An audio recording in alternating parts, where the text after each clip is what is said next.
Yeah, g'day everyone, and welcome back to the TryPod Live with Winnie and Clarkey. We are now live all over social media, broadcasting absolutely everywhere there is to broadcast for our round 24 NRL preview and best bet show, which we're really excited to bring you all.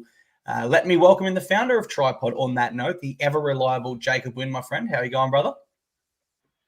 I'm fantastic, thanks, mate. I'm sporting a gold medal. Look, credit where credit's due. My son actually won this in a race at kindy, but I kind of feel like an Olympic champion as well. What a ride we had over the Olympics. The $13 medal multi that I gave to you on this very show 3 weeks ago.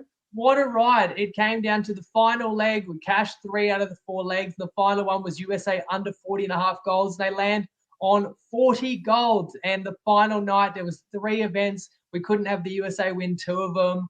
And we got the women's volleyball, the Italians getting up. We got a takedown in the final minute of the wrestling to swing the gold medal for Japan. And then we watched USA win the basketball, win the cycling event.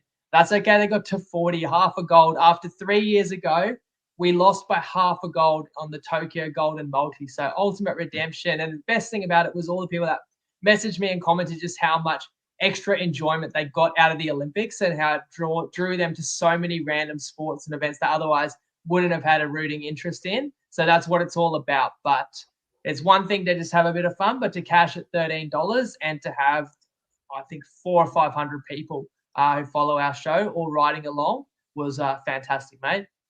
Absolutely, and we will apologise to Tristan there as the show sponsor for taking him to the bank. Mate, what have you got for us this week in the way of best bets for round 24? What do you like? What's standing out? I have, let me count, 1, 2, 3, 4, 5 best bets, but I should always say housekeeping, 4 and 2 on best bets last week as well, in addition to the Olympics. That got me sidetracked. We won the mixed matchup by 18 points, lost the same gamer. Nicole gave out a $17 winner and a 100-to-1 winner in his weekly clip. I know that Clarkey's collect missed by 1 leg, but still, that's a successful weekend in my book. And now we turn our attention to round 24, where we have the game of the season on Thursday night. And I am going to start there with my best bet. And of course, I'll give you that one. That best bet is Melbourne plus 2.5 in the first half at $1.88 on Ladbrokes and Neds. I think it's that close. I know that Edwards and Fish are named in the reserves, but I feel like the market is pricing in that they're playing, and I don't think that's 100% certain because Penrith don't have to absolutely play these boys. Sorry, I'm really stalling a little bit. Sorry, guys. It's because I didn't want to miss the price on Dabble. So I was backing these same game multis while I was talking. That's the main reason for Storm. We'll get more into the matchup. I think it's a beauty. Game of the season. 2.5 in the first half. I'm happy with that. My next best bet, which you can copy from at Jake Win on Dabble, I'm taking Manly to win both halves against New Zealand. They're at home. It's $1.92. I'm taking the Roosters to win both halves. They're at home to the Eels. It's $1.80 on Dabble. And I had to build them both as same game multis because you get a slightly better price. And I can couple those together as well because they're both a superior team, more motivated, home, fresh, playing New Zealand and parasites that are probably cooked. I'm going to go to another home side later. I'm taking the Cowboys minus 5.5. That's $1.82 on 365. It's also $1.79 for minus 4.5 on Sportsbet, which you could take that a couple cents less. I know the Cowboys were dismal last week, but their season's still well and truly alive. Canberra's not so much. And I actually don't mind taking a team off their most disappointing display of the year, which is kind of what the Cowboys was. It's still a light number for the better team at home. And then I'm going to take another home side. So I guess I'm on all home apart from the Storm game Thursday night. I'm going to take West Tigers plus 6.5, $1.88 on Sportsbet, 3 cents less toppy and better, because neither of these teams have much to play for, but West are trying to win in front of the Campbelltown fans, you'd say. And I don't think that Souths actually have way more firepower than West. I took the plus 10.5, and I felt like I should have covered when these sides met a few weeks ago in a neutral venue. Now you bring West at home, and I feel a similar way. So I will take the ugliest of ducklings Saturday night. But over a converted try, I had to do it. Mate, fair play there. I will be saving Clarkey's Collect until the end of this show, not by the nature of withholding it. It's just one of the games that I like is the final one of the round, so it makes sense to bring it there. It's a $3.42 multi, so it does follow the similar theme of my last 3 or 4. I know the last one missed with the Panthers not winning by 10, but I don't want to abandon that strategy straight away, just based off one kind of shock result, you'd have to say there with the Panthers-Eels games. So we will get to every single game in just a moment. We'll go through all 8 and give you everything you need to know and break it down from a punting perspective. But before we do so, we have a clip from the CEO of Top Sport, Mr. Tristan Merlehan, for you all. G'day everyone, it's Tristan Merlehan here from Top Sport, and we're finally over the Olympics, and well done to everyone who got involved in Jacob's multi there. It came down to the wire again, and this time the chocolates went to the punters. So it was a good watch and great selection, and yeah, it made it very enjoyable over the course of the 2 weeks. So now we move full bore into the NRL, where there's only 4 weeks left of the season, and there's some crucial games coming up over the next bit, both in minor premiership contention, top 4, top 8. Probably the wooden spoons decider. But yeah, some good games on the weekend. Obviously, starting off on Thursday with the Panthers against the Storm. And it's a tricky one to price up because we've gone 5.5. 2 key inclusions on the extended bench, Dylan Edwards and James Fisher-Harris. So the market hasn't moved since we opened it at 5.5. But obviously, all eyes on those 2 players because that will swing the betting one way or the other if they both line up or neither do one or the other. So keep an eye on that. Obviously, team lists are really crucial. Titans another one with Bo Firma named on the extended bench as well, so that line hasn't shifted either at 5.5 should I say. And all the other markets have been pretty solid. Probably one of the bigger moves has been over that key number of 6, where the Dolphins have gone plus 6.5 into 5.5, and all the games have been pretty steady away from that. So looking forward to another good weekend of rugby league. Good luck if you're having a wager, and of course gamble responsibly. Great stuff from Tristan there, as always. I think I noticed a few grey hairs, probably due to the Olympics multi, Tristan. No, I'm only joking. Let's move into it, Winnie. Game 1, Panthers v Storm, Thursday, 7:50 p.m. We're at Bluebet Stadium, and the line was set at -5.5 against the Panthers. There's been no change since team lists. That's because Dylan Edwards and James Fisher-Harris are both on the extended bench, so they remain a chance to play, though not confirmed. Scott Sorensen and Liam Martin are both out, so Maverick Geyer and Liam Henry are their back rowers. For the Storm, Eliesa Katoa returns in the back row. That shifts around their forward pack with Tui Kamakamitha moving to the bench. And when I look at this one, Winnie, it is a blockbuster to start round 24 that simply just cannot be missed. If you're a fan of rugby league, you need to set your Thursday calendar around this game, mate. It is going to be a cracker, and you see it playing out with a solid first half at least from the Melbourne Storm. Yeah, I mean, if you're a fan of league, like even a casual fan, people don't watch it every week, but they definitely watch Origin. And this is going to be Origin level, and it's going to be as tight as maybe the Origin decider. I will take Melbourne plus 2.5 first half, $1.88 was my best bet. Hopefully it'll be a very good one. Storm are 2 points clear on the ladder. The plus minus is almost level. So if Melbourne wins, they will virtually wrap up the minor premiership. Should Penrith win, they'll definitely be in the box seat, but it wouldn't be decided. So as I explained on the recap, go back and check that out. But the too long didn't read is basically, if you like Melbourne, and I lean Melbourne in this one, take them for the minor premiership. Kyle Gordon posted in the group, you got 225. You get that double chance that you might win on Thursday, but even if you don't, you still have a shot down the road. If you like Penrith, just play Penrith in this match in a couple of days' time. Now, Fish and Edwards in the reserves would be huge, but as big as the game is, I feel like for Ivan, he knows he doesn't absolutely have to play these guys. He trusts who's been doing the job for them. He's definitely not going to rush someone back from an injury and jeopardize anything before the finals. And there's something to be said for saving an extra gear against your biggest rival before the finals. But on the other hand, it's your best finals dress rehearsal, and it is a very important game, and those boys will definitely want to play. However, Liam Martin and Sorensen are surely ruled out. And then you've got Melbourne actually getting stronger in the back row with Katoa back. I do think that's a big edge to the Storm with, as you said, Geyer and Henry are your wide-running forwards starting for Penrith. Let's start with the fact both these teams have been very underwhelming for the last couple of weeks. The Storm's off a home loss, awful second half against Souths. Penrith pushed to the wire by the Knights. and then absolutely by the Eels a week ago. But they probably both had an eye on this one. One man that has not been underwhelming is Nathan Cleary. He's like Super Mario when he runs through that star at the moment. Since returning from the hamstring injury, absolutely untouchable. I heard an interview with Fisher Harris and someone else saying that obviously Nate's been so diligent with his preparation and he's been in the gym, and at this point he can lift as much as the props as well. It's like some people have it all. But then I was thinking about it. When Cleary does the bench press, I mean, maybe he only lowers the bar to his chin, so it's a bit easier. You got to try and, you got to bring him down one peg for something, because as I say, it's like watching Michael Jordan in his prime right now. Yet I am going against Penrith, because usually when Penrith lines up, they have a massive advantage in the halves over anybody else with aforementioned Cleary and Luai. But you're lining up against Munster and Tues. It's actually a pretty even halves matchup and a mouth-watering one. As I said, intensity through the roof, origin quality. Penrith, I always feel, are that patient side because they know what they can do in the last 20, that they don't force the issue early. So I feel like going first half against Penrith is not as frightening. I know that there's a chance Fish and Edwards could come in, but I actually think the line's already accounting for them being in. And if either doesn't play, I actually think the line could slip a little lower. So I respect that you've got to make Penrith the favourite here, and they're home, and they've got the home advantage.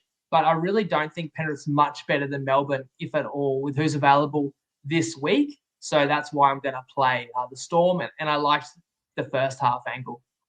Yeah, I do like the first half angle as well there. My tip for this one will be a little bit different. But let me start with this. I believe we could be watching a grand final preview. Based on what we've seen over the first 23 rounds of action so far this year, I don't expect too many fans to push back on that opinion. Underneath that, as another layer, is you have the form player of the last month with Nathan Cleary, who I've awarded my last 4 MVPs, up against the form player of the competition in Jerome Hughes, who I currently have leading the Dally M with only a few rounds left to go, both playing in that key position. Now, we know the Panthers, that they are fantastic at home. They are very hard to beat there. And the Storm have only lost on the road twice this year. Once was in Newcastle, where they were missing both halves. That was a 2-point loss. And then they did lose against the Sea Eagles, also missing Pappenhausen and Munster. That was by 6. So the Storm this year have an average away losing margin of 4. And on neither occasion were they full strength. Now to this Panthers side. I think it is fair to say, and you agreed with it earlier, that they kind of have gotten away with their last 2. They weren't at their best, talking Knights and Eels. But to be fair to the Panthers, they've also only had 2 losses at home this year.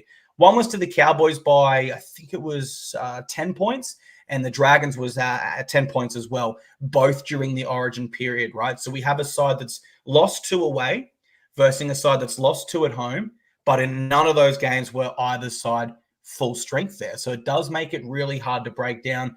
I went back to their round 1 encounter, and the Storm did win that 8-0, but it was a 1-try game, and it's a completely different stage of the season. As great as both sides are, you do not expect them to be at their best in round 1. But now that we're getting towards the pointy end of the season, they are different sides. Both teams concede under 18 points per game across the season so far. So the unders market could be a play if you see both sides kind of centering this game around their defense. I think that's a huge possibility. If I have to give a tip, I will say Panthers, because they have won 5 of their last 7 against the Storm. And they do take it more personal since that 2020 grand final loss. But if I had to bet on this, Winnie, then I'd take either side 1-12. I'm really struggling to split them. I think it'll be a close one. I think it'll be a low scorer, but I still think it's going to be a fantastic game that footy fans do not want to miss. All right, my voice is just holding on. Sorry, let me interrupt you, because Nicole's tip is actually on this game, and we all want to know what he's doing for an encore this week. 100%. Hey everyone, Nicole from Wiki here. Look, early anytime try score tips. I've got a couple of really good prices for you. The best one is Liam Henry. He's 11s to score anytime on Bet365. He's playing second row. Yes, it's against the Storm, but honestly, it's about 1.5 times, maybe close to double what the fair price I think should be for this play. The other one is Sam Walker at $4. He's playing para. Compared to our model, other bookies, everything. Really good price early on for Sam Walker. As always, guys, Google Wiki Linktree. We've cracked 5,000 people on our Discord. Had an awesome last couple of weekends. Had Dan Seifert at 81s and Willison at 51's in the article, but I did mention Willison on the in this exact video this time last week on the potty. So I hope a few of you guys got on. I was jumping up and down when Willison scored. Anyways, guys, enjoy your weekends. Only 4 full weekends, unfortunately, of footy to go, but I'm sure it'll be a cracker. Enjoy yourselves. Great stuff there from Nicole, as always, and coming off a mate, one. While you were, since you mentioned either team 1 to 12, I had a little peek again. Like that's $1.67 on Toppy, but that is $1.80 on 365, which I reckon's a great bet. Like I've given out my best bet. I'm taking plus 2.5 first half, but either team 1 to 12. It's hard to see either of these sides beating 13 plus. Now I did think about that one going into this game. And I actually thought when Penrith's down, if Penrith are down a try or two, they actually play way more risky because they fully believe they can win. But it does mean that there could be more variance. And I actually think Penrith's the type of team that is just as susceptible to lose 13 plus as they are to lose narrowly because they're not going to die wondering. And of course, Penrith is also the team that when they get on top can put aside to the sword. So as close as I reckon it could be a little bit like Origin 3 where it was dead even for so long. And while that did fall within a 1 to 12 margin, New South Wales nearly broke the damn wall at the end. So that's why no $1.80 is a certainty, but I'm sure you like the sound of that. And I just thought I'd share it because other people will for sure. I'm happy to tip it, mate. I didn't know that it was around that $1.80 mark. I expected it to be a little bit shorter, actually, just based on that line. So the fact that we can get $1.80 for that on Bet365 is awesome. And of course, thank you very much to Nicole for that clip.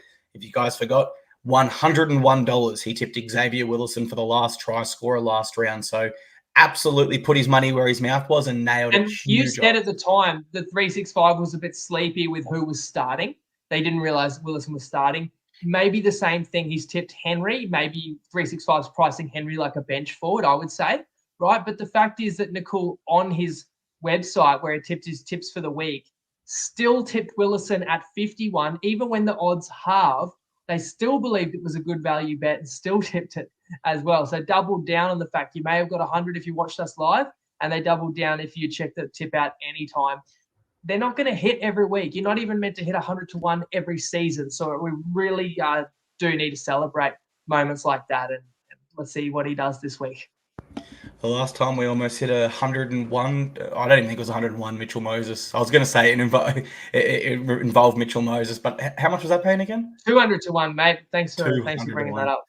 Mate, so close. And, oh, man, that's, yeah. All righty, let's keep moving on. Game 2, Seagulls versus Warriors, Friday, 6 p.m. game. We're at 4 Pines Park, and the line is set at minus 15.5 against Manly. There's been no change there since team list. For Manly, Josh Aloiai returns at prop. That pushes Nathan Brown to the bench. For the Warriors, Sean Johnson is in, Tamari Martin is out, Adam Pompey and Marcelo Montoya both return. And we have two sides here, Winnie, that competed very differently last round. Manly blew their opponents off the park, whilst the Warriors fought hard to the death. So when you break this one down, how do you see it playing out? First, I think about the fact it's a rematch of a tie that we had earlier this year, and the Warriors were 7.5-point favourites that night at Mount Smart. So this line is 22 points different. The swing says a bit about how these sides shape up at this point of the year. Of course, home field is flipped as well.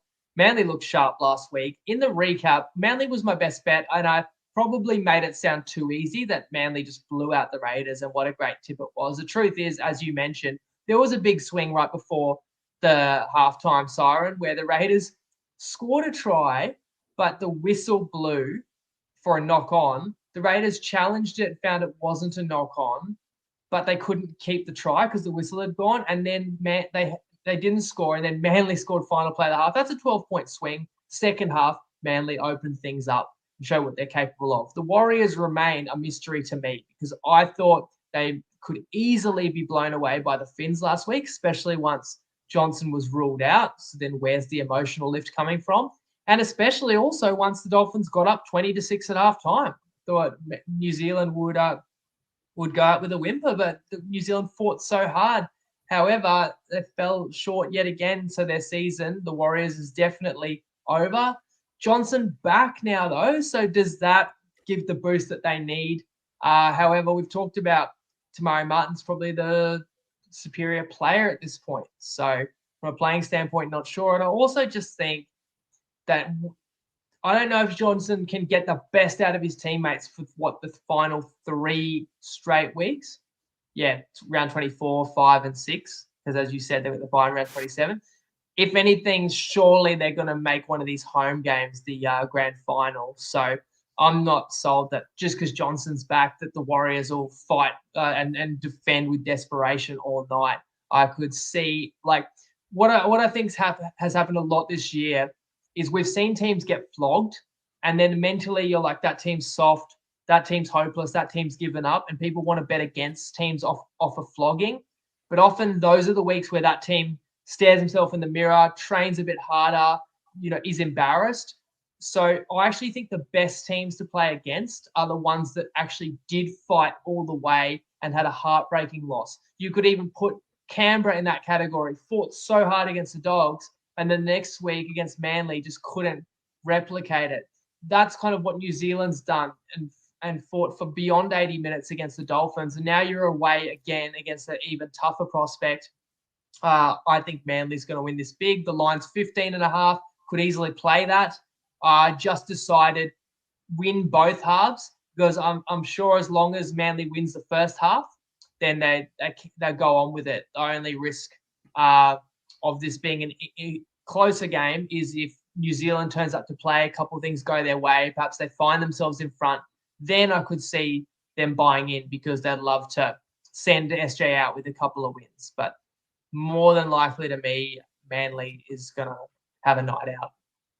Based on everything you just said, then we are seeing this game extremely similarly. I suppose I'll start on Shaun Johnson. Wasn't a part of my notes, but you did mention him there, and it kind of reminded me what it brings me back to was Jared Croker last year for the Raiders on a swan song tour where he wasn't the best center option for them. Their best center options were Chris and Tomoko, but Croker got the start based on his reputation, and that's what we have with Shaun Johnson now. I've got no doubt TMM is the more effective player for this Warriors side, based on what I've seen over this season so far, but SJ is there.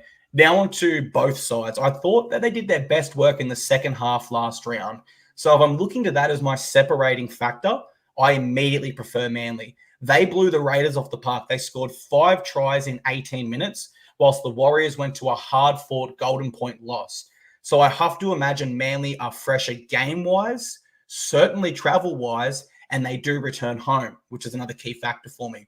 They've been awesome at home this year. They have won 8 of their 9 home games so far this year at Four Pines, and that one loss was to the Raiders, and they wrote that wrong very, very well, or righted that wrong rather very, very well last round. Now, why do I bring that up? Because just 3 weeks before that loss to the Raiders at home, they drew with the Warriors in New Zealand. And I have to say, just like we saw them get revenge on the Raiders, this Manly side has improved a lot since that draw to New Zealand. They have gotten stronger, and I don't think you can say the same about the Warriors because they have only won 3 games since their round 13 bye, those being the Tigers, Broncos, and Cowboys. And the Cowboys did show us last round they're capable of a no-show at home, and that's what we got when the Warriors beat them with hindsight. And then, of course, no disrespect to the Tigers and Broncos, but at the time the Warriors beat them, they were both struggling for form. I think AFB will be really up for this game against his former Manly teammates, and I think the Warriors will want the win for Shaun Johnson, but I just don't think they have what it takes when I break it all down. So I have to say Manly win here and win well, and I'm very confident on that tip. Game 3, mate, Roosters v Eels, Friday, 8 p.m, Allianz Stadium. The line is set at -16.5 against the Roosters, and there's been no change since team lists. No change to the Roosters side. One change for the Eels. Kelma Tuolangi is back on their bench. And Winnie, it's another super easy one to tip head-to-head. You have for us in this game, Roosters to win both halves. And I think that's a great best bet, mate. How do you see it playing out? Yeah, I thought last week was super easy to tip as well in the Parramatta game. I saw no possibility that Penrith could lose that game. And luckily, my best bet got up. And again, I do have Roosters to win both halves, $1.80, copy me on Dabble. And in the previous game, Manly to win both halves, $1.92, which you can copy on Dabble, right? And it's a similar reasoning again that I'm going to go against the team that gave everything. And Para's done that 2 weeks in a row and got a heartbreaking defeat. I mean, talk about New Zealand having a heartbreaking defeat in Golden Point to the Finns, where a game they scored more tries. But what about Para? You've got the back-to-back-to-back premiers on the rack. I didn't realize in live betting, Penrith got out to 100-1. I've seen slips this week. That was when Penrith was down 14 with under 10 to go. And if a bookie is giving you Penrith at 100-1, it means that they believe it should be closer to true odds 1,000-1. But Parramatta couldn't hang on. As for the Roosters, they got to chill and have a bye after a win that was closer than they anticipated in Perth. And now the Roosters come in fresh, same 17. Collins all good after that head knock. I don't see another scenario than the Roosters demolishing the Eels. Sydney wants to secure that top 4 spot and stay safe there because the Dogs are really trying to grab 3rd or 4th. And look, as good as the Eels have been the last 2 weeks, it's so hard to maintain that.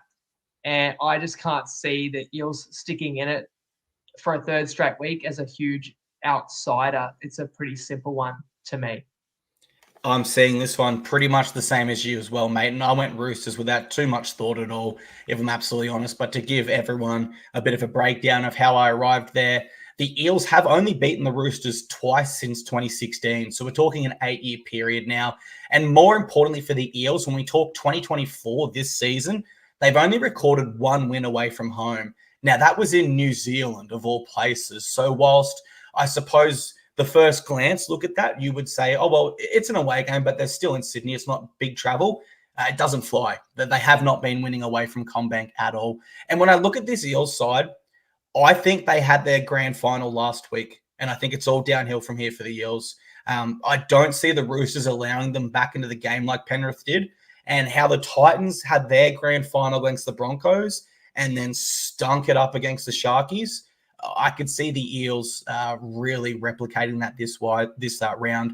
Now, stats-wise, the Roosters have conceded an average of 29 points in their past 3 games, and the Eels did just score 34 points. So it's not impossible for them to be in this game, but I just think when you consider their record across this season, the fact the Roosters are coming in fresh off a bye, I think they would have addressed that deficiency in their game winning at this time of the year. And the reason why I say that is because when the Roosters went back-to-back in 2018 and 19, Trent Robinson was still the coach. And across all finals games, they conceded an average less than 12 points, which is so impressive. So I know Trent Robinson will be happy they're still winning, but I think this week the focus for the Roosters will really be locking down that defense, and we know their attack just flows. If we go season averages, the Roosters score 30 points on average per game, and the Eels concede 29 points per game. So I would be looking at the Roosters to put a pretty solid score on here. I could see them scoring 30 or more points and really doing it comfortably, if I'm absolutely honest. And Roosters' team total was 32.5, which was something else I strongly considered as a best bet, because that's how Para wants to play, an open game, and hope that everything clicks for him. It's the only really way they know how to play at this point in the year. But I definitely appreciate the notion that the Roosters know the formula for them to become a team that can make a run to the grand final and potentially hoist the trophy is to elevate the defense. The attack will come, and the attack is capable of troubling the best there is defensively. But Roosters off a bye will absolutely challenge themselves to restrict Para as well. So you think the Roosters can basically dominate both sides of the ball, then you don't need to limit yourself to just an attack-based best bet. And that's why I like my either team win both halves, but I would also lay the 16.5. Both should be winning. That's an interesting take there, because I'll come clean. I do have the Roosters as something in my multi, which we'll reveal later. But I wasn't sure whether to go at it from a defensive angle or an attacking angle, because they're great at both. But so just play the line, basically. That's my advice generally. But we'll have to wait and see what you've done. Absolutely. Game 4 is the Bulldogs v Dolphins. It's at Saturday 3 p.m. We're at Salter Oval in Bundaberg. Line was set at -6 against the Dogs. It shifted ever so slightly to -5.5. For the Bulldogs, Jamin Salmon is back on their bench. For the Dolphins, Mark Nichols is out, so Lachlan Hubner comes in. And when we talk this Doggies side in 2024, Winnie, they are undefeated at home. But this is a home game in Bundaberg, which could be a threat to that otherwise perfect record, mate. So what do you think? Do you see Doggies making it 10 from 10 this year as the home side, or do you prefer your Finns? Dogs should be favourites. So if I've got to tip head-to-head, unfortunately, I would tip Canterbury. They're going so well. But the Dolphins kept their season alive and more than that, climbed back into the 8 thanks to that extra time escape over the Warriors last week. The Dogs, what can you say? Disciplined, composed, controlled the game from start to finish against St. George. Yeah. Where was that one? That was at Cogra, right? That was at Nostrada Jubilee. Yeah, Cogra. Yep. Yeah. And that was a sold out house. So I couldn't be more impressed by the Bulldogs. We've discussed several of their strengths throughout the season, but one deficiency we highlighted coming into the year was perhaps the lack of an elite lock forward. There were also many jokes made about how many utilities Gus seemed to be signing for the Bulldogs. I have to say, Kurt Mann is having a stellar season at 13, linking with the halves well. And what a genius move, again, by Serraldo when he realised that Toby Sexton could be a better halfback than Drew Hutchison. Haven't they just played so much better? Like, I don't know how he figured that out, the mad scientist he must be, but it's been a masterstroke. If only someone thought of it a little earlier in the year. Then you got the back line. They're all a handful. Addo Carr's back from injury. Carraz, we talked about Cherry, Crichton. That's a major concern for the Finns to deal with. Could also remember this match was played in Bundy last season too, and the Dogs won that one 23-22. It was basically a bottom 4 match last year. So how far both these teams have come. When I saw the line and I saw -5.5, that threw me. I thought that's very light on the Bulldogs. Then I remembered the venue, which makes it make a bit more sense. I still lean to the Dogs -5.5. I consider that as a best bet because the Bulldogs are superior to the Finns. But I do feel like you actually have to give the Dolphins a little home advantage, being a Queensland game, not travelling as far. And although the Dogs nominate this as a home game, so the crowd might appreciate that, I feel like most of the home fans will be cheering on the Dolphins, and they've seemed to have done reasonably well. Always give a good account of themselves, the Dolphins, when they go to a neutral venue. And I don't think this one will even be neutral. I also don't think you can stack up the Dogs' home record and say because they're listed first in the fixtures that this is like a home game. But I suppose just in the ladder, to have an unbeaten season at home is still on the line. But the Dogs are bringing it every week, as we saw last week, which was on the road. What I'm also worried about from a Dolphin perspective is the dichotomy between the Redcliffe Kings in the first half to second half. What a major red flag. At this point, you actually question whether fitness is lacking for the Finns. I've also talked about missing Marshall King.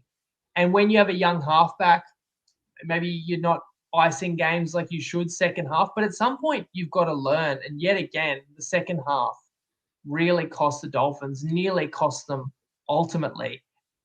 And you've got Nicarima, who's a veteran out there at this point. O'Sullivan brings a little bit off the bench in terms of decision making. So it has to be a focus for the Finns.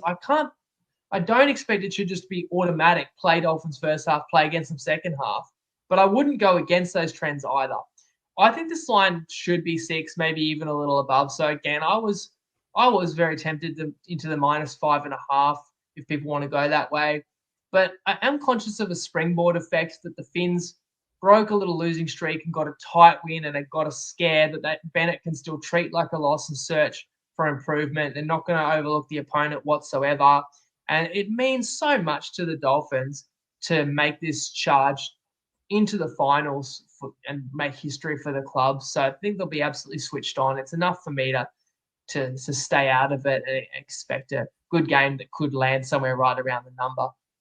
Yeah, it is a tough game to tip as soon as you introduce that line. And I suppose that's my first point that I'll start with is it is more advantageous to the Dolphins here in terms of where it's being played, shorter travel, and you would expect there'd be more Dolphins fans there than Doggies fans. Where I am most concerned for the Bulldogs here, they have only won 2 of their last 9 games in Queensland. So it is a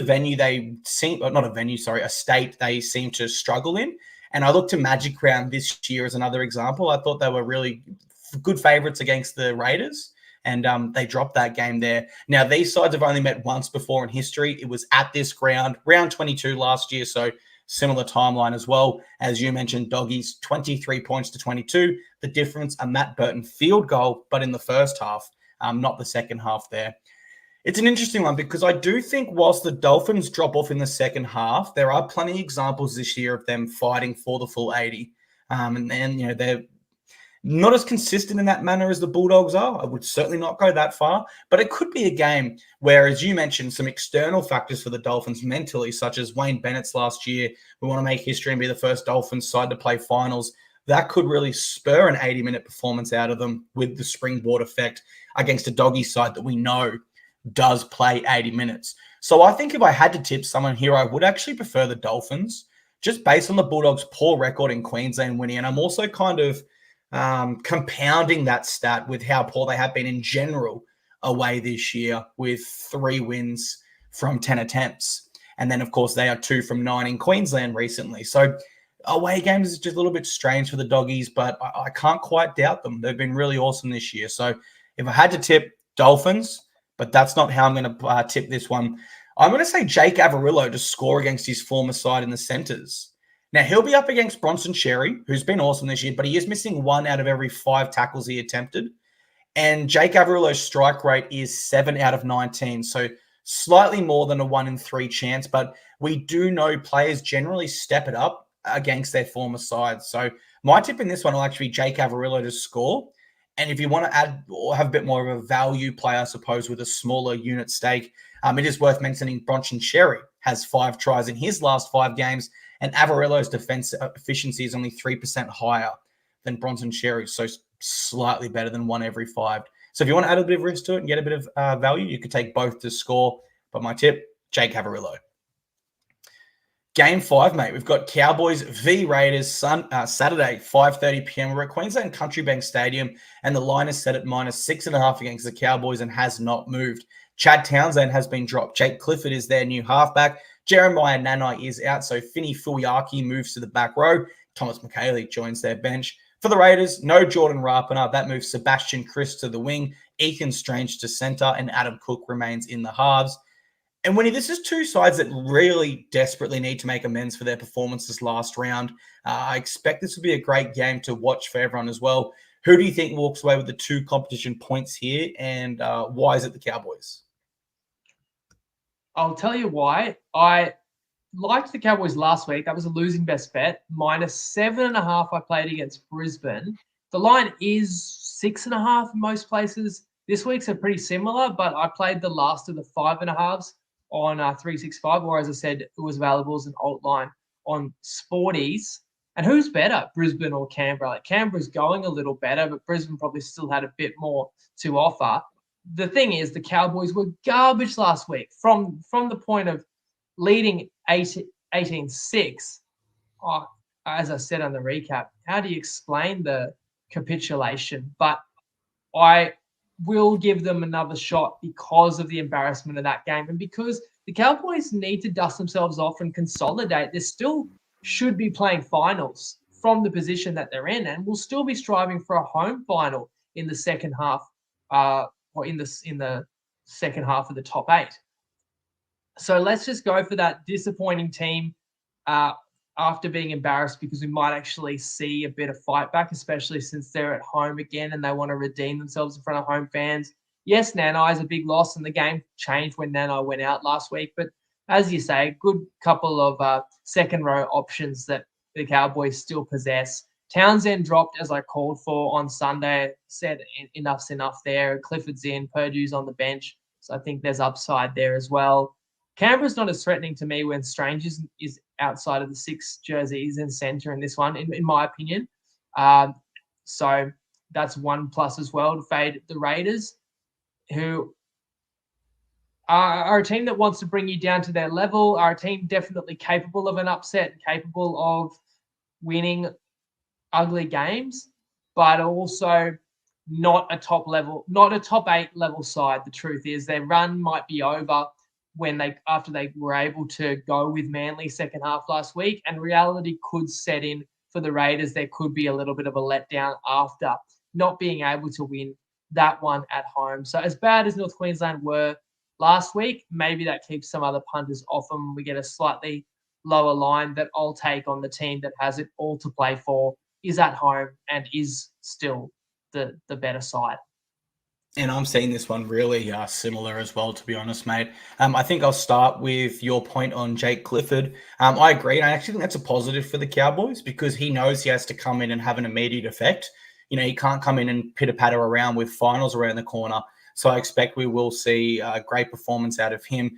I looked at the Cowboys here, and we're just at a point of the season where last week's effort will not fly back-to-back. It is as simple as that.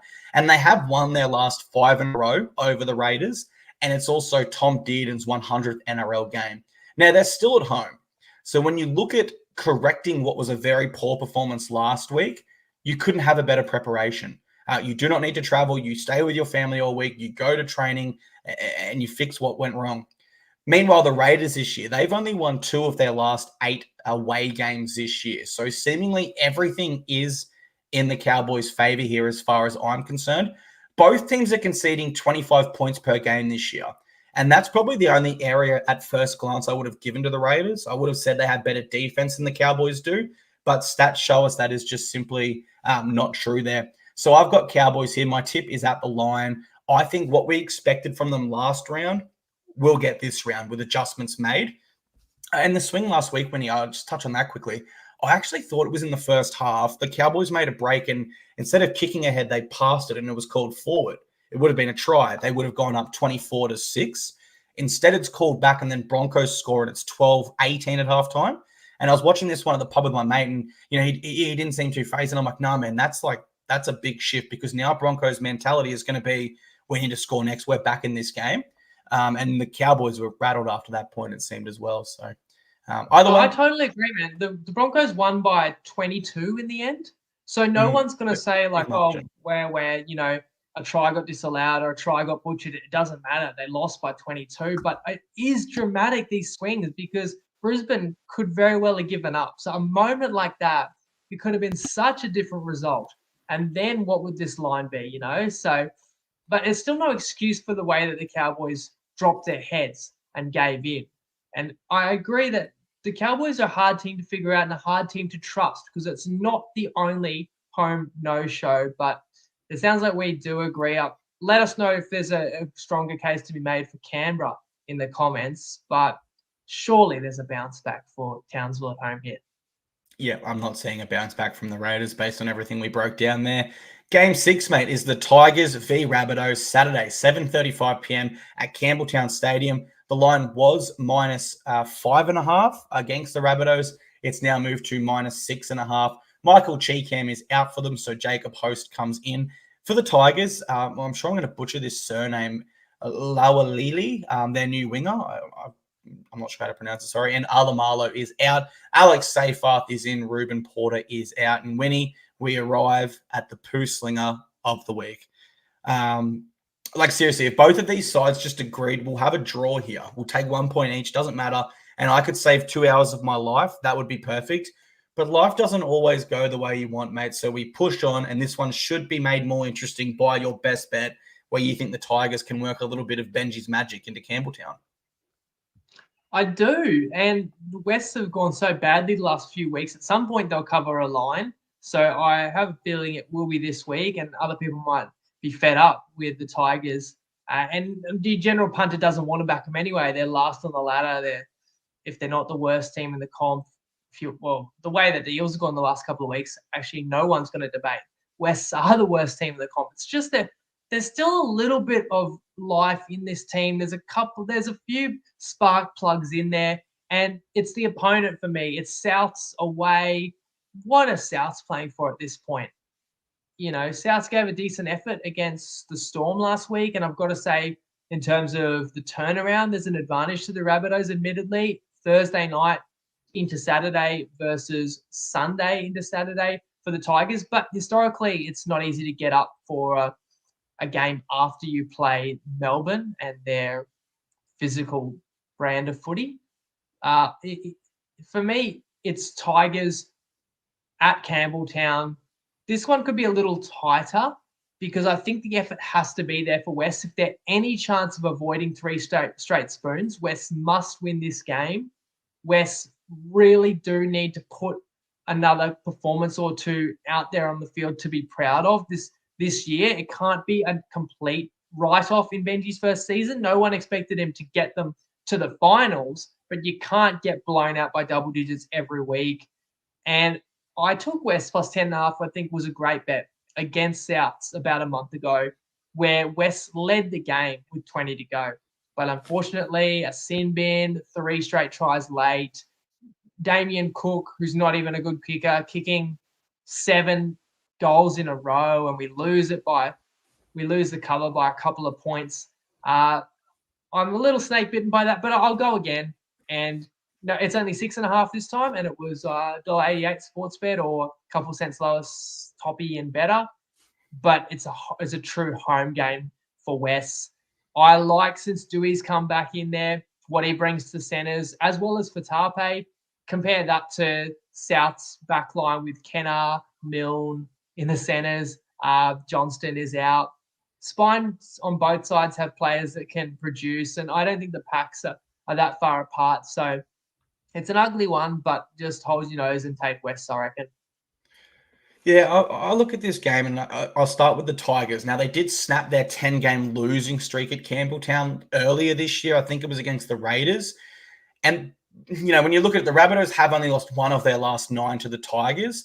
But I think, in line with what you were saying earlier this year regarding the Campbelltown stats and the Leichhardt stats, when I would say, Tigers have only won 1 out of however much, that stat of the Rabbitohs being 8 from 9 recently against the Tigers, I think it's more so reflective of where the Tigers have been for a while form-wise, as opposed to anything else that we should be circling out there.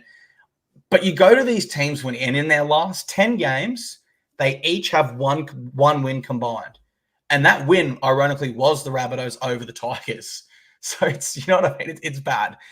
You always say that it is tougher to back it up twice against a side in a season. I respect that. And this Rabbitohs side has only gotten weaker since that win over the Tigers due to injuries. I look at this line and I think it should be closer, because genuinely the Rabbitohs were not good against Melbourne. It was that Melbourne were very poor in that second half and allowed them back into the contest. But I still just cannot trust the Tigers, man. I just can't. If I had to take a bet on this game, Winnie, I'd be looking at the overs market. Both teams are conceding a combined average of 28.5 points per game this year. This could be a high-scoring kind of under-20s game, for sure. Could the Tigers give away a sin bin and ruin the bet? Your best bet, rather? Absolutely. Am I excited for this game? A little bit. Like, if it is a high score, it'll be at least fun to watch. And do I have a tip? No, I don't. I can't find anything that I like in this one, mate. So I will leave it at that. Alrighty, this one. Of course, everyone's been waiting for this. Game 7, Dragons v Titans. Sunday, 2 p.m. We're at Wynn Stadium in Wollongong. The line is set at -5.5 against the Dragons. No changes there. For the Dragons, the Fear Guy brothers are in their centres. Jack Bird returns on the bench. Moses Sully and Hame Sele are out for them. And for the Titans, Brian Kelly is in. That shifts AJ Brimson to the bench. Fotuaker is out. And Keenan Palacia is in. Winnie, it is the big dog Kieran Foran's 300th NRL game. I've got unconfirmed reports that I'll be watching UFC in the crowd on a phone, even though it's a huge pay-per-view. There on the Wollongong Hill, ready to hand out knuckle sandwiches to any would-be Dragons fans. Who wins, and why is it the Titans on this glorious milestone occasion that Kieran Foran brings up for our club? Well, respect for you making the trip up there Sunday. I can see there's actually a bunch of comments in the chat about UFC. What is it? Is it UFC? It's not UFC 300 this weekend, is it? No, that's been, I think it's 305 this weekend. It's okay. an Australian so it shows how close I finished it. But big UFC, it's obviously the 300 that's in my mind is Kieran Foran 300. But the Dragons, beware this yo-yo team, as we covered in the recap, and after a bad loss last week, should be up this week, right? Remember when these teams met, it was actually the Titans' first game of the year, and what high hopes we had, who both of us had for the Titans, and then suddenly it's like 28-4, and that summed up both teams' years. Dragons under the radar and Titans underwhelming. St. George has to win this game at home, 6-point favourite to make the finals, right? So it's a highly important game for the Dragons.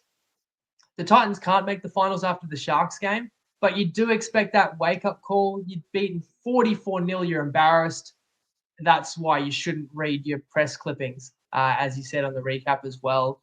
I'm actually excited that it's a really good spot for both teams to bring it. I'm expecting Kyle Flanagan gets suspended tonight. Is he fighting that charge tonight? Yep, we get 3 or 4 who's going to weeks. play the halves? Will it be Couchman? Because No, it couldn't be him. wasn't in the reserves. Flanagan's obviously named there, but let's assume Flanagan's out. Hame Sele and Moses Sully are also out. So you got the Fiangai twins in the centres. Now, is it just me? There was a bit of hype about these players. I don't want to be overly critical, right? There's always that hype that St. George has a good crop coming through. I mean, one of them was Junior Monet, and his career has been totally derailed.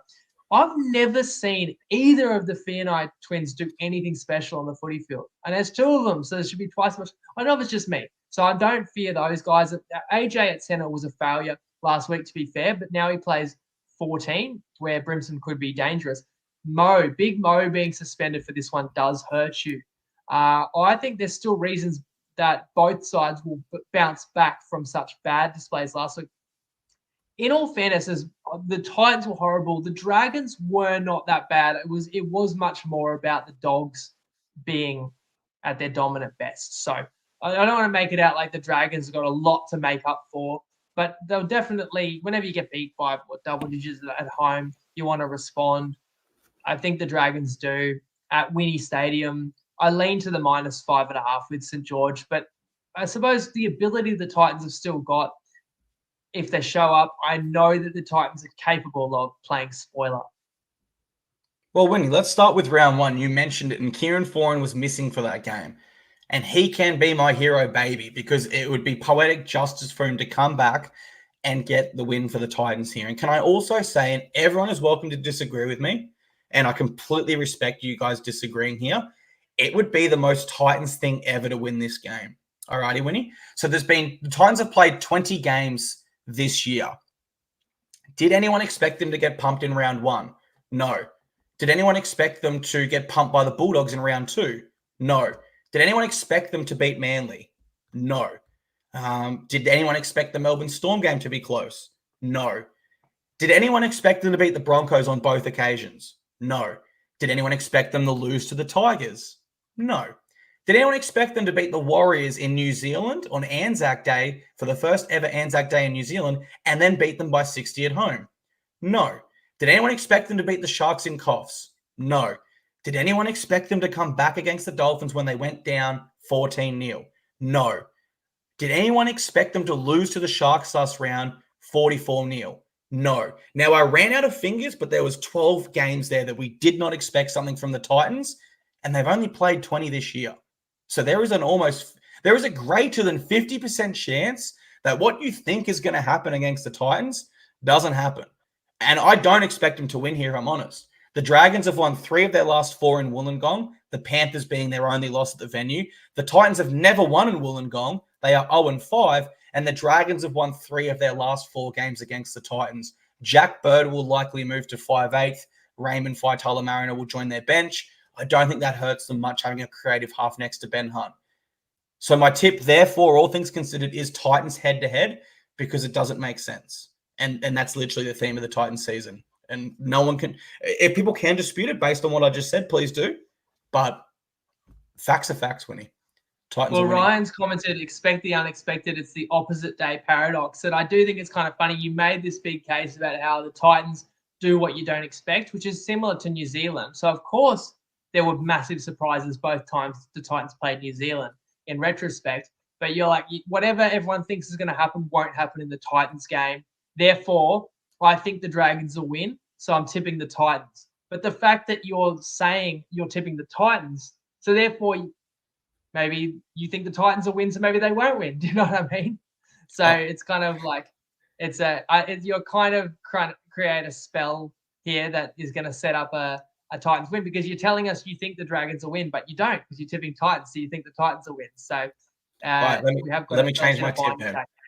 And look, who knows what's going to happen? Like, it easily can be a game that's a one-score game. There was a controversial tight one between these sides last year that I think cost the Titans all hope of making the finals a year ago. Wasn't that where the Dragons came up to the Gold Coast and upset you in a really tight game? It could easily be something similar along those lines. So I'm happy to stay out of it because I do think that the Dragons should win and definitely should get up for it. But these sides, once their season's over, it is a guessing game. They're not going to be at their best for 80 every single week. So you got to pick which occasions. But as you say, the Titans have got a bit to play for with the four-and milestone. And any try scorers in particular you're looking out for in this game? Why do you ask me? AKP. Maybe a little bit off. I didn't share that tip on the pod, but yeah, riding Khan Pereira to be top try scorer would be handy. And he didn't even score last week. Nobody did for the Titans, and yet he's still $1.14. So he's in a strong position at this point. Very, very strong position, mate. Let's move to the final game as we encroach on that hour mark. Game 8, it's the Sharks v Knights, Sunday, 4 p.m. We're at PointsBet Stadium. Line was -8.5 against Sharks, and it has not moved because there's no changes to their side. For the Knights, Dylan Lucas comes in at the centres and Christian Maipapalangi drops out. Hard not to like the Sharks based on what we saw last round, Winnie. I think they're going to win here and win well. Do you see it similarly? I do. I was so close. I basically made in my notes Sharks will be the best bet. But then when it came down to actually finding the market or finding the line, I just couldn't find something that I really loved. I wanted to just be able to jag a 7.5 somewhere, or I would have played halftime, full time, and they're both just in the $70s.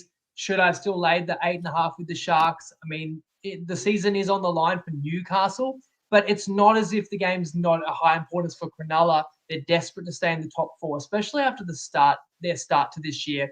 The Sharkies set themselves up so well, and it would be a real failure to miss the 4 after the first half of this year. Brayley is listed in the halves, but didn't play there last week when he was listed at 7. McInnes ended up playing in the halves with Atkinson. You've also got Trindle in the reserves this week, so that could be a return there if the hamstring's good to go. Mulatalo, Hamlin, ULA are also in the reserves.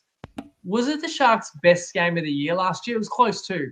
Last week, I should say. Totally locked in, Cronulla, dominant display. It's just a question of whether the Sharkies can bring that application back to the home turf. And if they do, they'll win this one well. We talked about the Knights in the recap. Very one-dimensional in attack. Now, that one dimension is a generational talent in Kalen Ponga. And sometimes, even when all eyes are on him, he still does special things. But West didn't really highlight the fact that the Knights are not that hard to stop because it was a bit of an open game. And the Knights got a couple of fluky tries. Cronulla will probably show that you can shut down the Sharkies with the current halves combination. And, of course, just missing Bradman Best is so sad because he was having a career season and was such a force to be reckoned with out wide. It's obvious to take Cronulla, but then again, I still think the Sharkies are a bit underrated. I talked about them as a dark horse on Sunday when you asked me. And if you go against the Knights, you are playing against Newcastle after they had a big 13-plus win. So very reluctantly, I left it because at some point, it's not just about what I think is going to happen in the games. It's a combination of what I think will happen and the bets I can find, and if the bookies can get something a bit wrong. And you have to have the discipline. You can't just be like, I'm playing a certain team no matter the price, no matter the line, right? So in the long run, more often than not, if you're right, 7.5 and 8.5, they both win the minus. But it might only be once in every 20 occasions, it lands 8. And in the long run, that can be the difference between profit and loss. So that's why I'll stay away, watch the Sharkies win as easy as you like now. Yeah, I'm seeing it very similar as well, mate. And I'll start with the Sharks. I think last round they probably couldn't have been more impressive, to be absolutely honest with you. I think looking at their season as a whole, I would agree with you. It probably was their most dominant performance. And they were underdogs, we can't forget. Whereas we crossed the fence to the Knights. Yes, they did win comfortably, but I'll be honest, I wasn't all too impressed. it is worth noting that they had a shared opponent in the Tigers, and the Sharks, when they met the Tigers, were also in a bit of a down spot. They won that game 58 points to 6, and it was a much more comprehensive display than what the Knights shown us when they were facing a tough spot against the Tigers there. We go to the Sharkies at home. They're at PointsBet Stadium. They've got 6 wins at home this year for only 2 losses. And those 2 losses, in all fairness, are to the Panthers and a 2-point loss to the Dolphins. So it's not all bad news there. They almost won that Dolphins game as well. We go to the Knights. They almost won the Panthers game too. Yeah, they were just short of covering the line by about. What was it? Was it 42? Something like that. Yeah. With no Cleary as well. Is it you're kind of saying, oh, there's no disrespect in losing to Penrith, but actually that game was very bad. Yeah, to be fair, that was their worst game all year. So they have had 1 no-show at home this year out of 8 attempts. I think we can agree on that. Whereas when we go to the Knights, they've actually not won in Cronulla since 2014. So it has been a decade. I'm just going to stay on the Knights here, guys. They have the worst attack in the competition statistically this year. They are only scoring 18 points per game on average, and the Sharks are coming off a performance where they didn't allow the Titans to score a single point. And why that's also important is because if you look at the NRL ladder from round 16 up until round 23, the Titans would have been first. So they came into that game against the Sharks with the best for and against and the best competition points in that time of any team in the NRL. And the Sharks dismantled them 44-0. They didn't allow them to score a point. Now we have a Knights team who are only scoring 18 per game. The Sharks are conceding even less than that per game with 17. And I just don't see many points in this Knights side at all. I see another halves pairing more likely for the Knights after this one than I do many points coming for them. So I am very keen on the Sharks, Winnie, which brings me to Clarkey's Collect for the week, which is up 13.3 units this year. It did lose last round, unfortunately, guys. But we are going to take Sharks and Cowboys head-to-head. I've given you all the reasons why I'm super confident on both teams there. We're going to take a Roosters team total of plus 26.5. So they must hit 27 points. With this Roosters side, I believe they can achieve that within 1/2 realistically against the Eels. The Eels are averaging more than that. The Roosters are averaging more than that in attack this year. You put that together, I think they score that comfortably. And of course, Manly minus 5.5, as I pointed out, all the reasons in that one as well. They've been brilliant at home this year. And one thing I didn't actually mention about Manly at home, which I'll quickly tack on, is they do have wins over the Roosters, Storm, and Panthers at home. So it is really a fortress this year for them. I see them beating the Warriors by more than 6. You combine those 4 legs, and you get $3.42 on Top Sport. You guys know how I roll. I like to play some conservative legs, put them together on what I'm most confident on, and get a price around that $3 to $4 mark. And $3.42, Winnie. Is there? How do you feel about Clarkey's Collect this week? Is there anything you would have personally done different when putting together this multi? No, I like all the legs. I've got best bets on 3 of those 4 teams, and Cronulla, I had a strong lean. The way you build these, it's like you are setting it up for 4 different opportunities for something to go wrong. Yep. But you are picking confident sides, and then you're shifting the line in your favor. So you're allowing a bit of wiggle room if a bit goes wrong. But if there's a major shock, you're going to lose. But that's okay. It's paying close to $3.50. So I can't fault Clarkey's Collect this week. I mean, do you know the price you got on Roosters over 26.5? Not much. I think it was like $1.30. It was quite low. So I mean, the Roosters team total is 32.5, I think. So by bringing it down to 26.5, you're buying an extra 6 points at $1.30. Whether that's a big that's a big sacrifice going from like $1.90 to $1.30 for 6 points. Yeah. But it does make it a bit safer for you. So in terms of if I'm going to critique you, sometimes I'd say go more bold and just actually take the full two-way market for head-to-head. Yeah, and you're not, or total. You're not going to win as often, but when you do win, you'd have a magnified odds multi. But people can also tweak your multi to their liking, and if there's one leg there sketchy on, they can leave it out. if they want to go a safer version or a riskier iteration, they also can build it their way, and they can let us know in the comments. To remind you all of I've got 5 best bets this week after 6 last week where we went 4 and 2. And I'll put it on the screen as well. Storm plus 2.5 in the clear game of the round. That's first half, $1.88, lads and nets. Manly to win both halves, copy me Dabble, $1.92. Roosters to win both halves, copy me on Dabble, $1.80. Cows minus 5.5, $1.82, 365. Tigers plus 6.5, $1.88 on Sportsbet. And mixed matchup to come out tomorrow. Love it, mate. Love your work. Hopefully everyone enjoyed the show today. Don't forget, we'll be back, or Winnie will be back within 15 minutes of full time on Sunday to recap how Clarkey's collect went and all of his best bets. I will be in a car driving back to Canberra from Wollongong, soaking up a glorious Titans win for Kieran Foran's 300th, if all things go to plan, mate. But that's all from me. Thank you very much for being with us, guys, and over to you, Winnie, for the final word. Thanks, as always, for joining us, guys. Give the show a like if you got on the Golden Multi. We prepare now. I'll go back to training and I'll start researching every event for LA 2028. But in the meantime, look, this has been my worst ever season of NRL, by the way, of course. 45 and 48 on the best bets. It's been a really tough year. I've called it the season from hell. So you might think it's gone more slowly than usual, but I'm still like, how is it already round 24?